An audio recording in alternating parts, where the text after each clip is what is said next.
আসসালামু আলাইকুম। ইতালির ভিসা আবেদন শুরু হচ্ছে এবং এবার নন ইউরোপিয়ান দেশ থেকে অর্থাৎ ইউরোপের বাইরের দেশ থেকে ৩৮টি টোটাল দেশ থেকে ৫ লাখ লোক নেবে এই বারের জন্য এবং ভিসার মেয়াদ হবে ৩ বছর। আপনি যদি আবেদন করতে এবং ভিসার জন্য প্রস্তুতি নেন তাহলে অবশ্যই আবেদন করতে পারবেন। আবেদনের সময় ২৩শে অক্টোবর সকাল ৯টা থেকে আবেদন শুরু হচ্ছে এবং আবেদনের লম্বা একটি সময় পাচ্ছেন।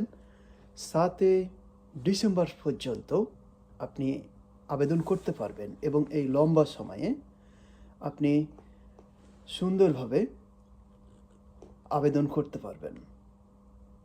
এবং আপনি যদি আমার চ্যানেলে নতুন হয়ে থাকেন অবশ্যই চ্যানেলটি সাবস্ক্রাইব করবেন। সকল প্রকার ইনফরমেশন এবং ইতালির ঐতিহ্যবাহী সকল স্থান দেখতে আমার চ্যানেলটি সাবস্ক্রাইব করবেন। ধন্যবাদ, ভালো থাকবেন।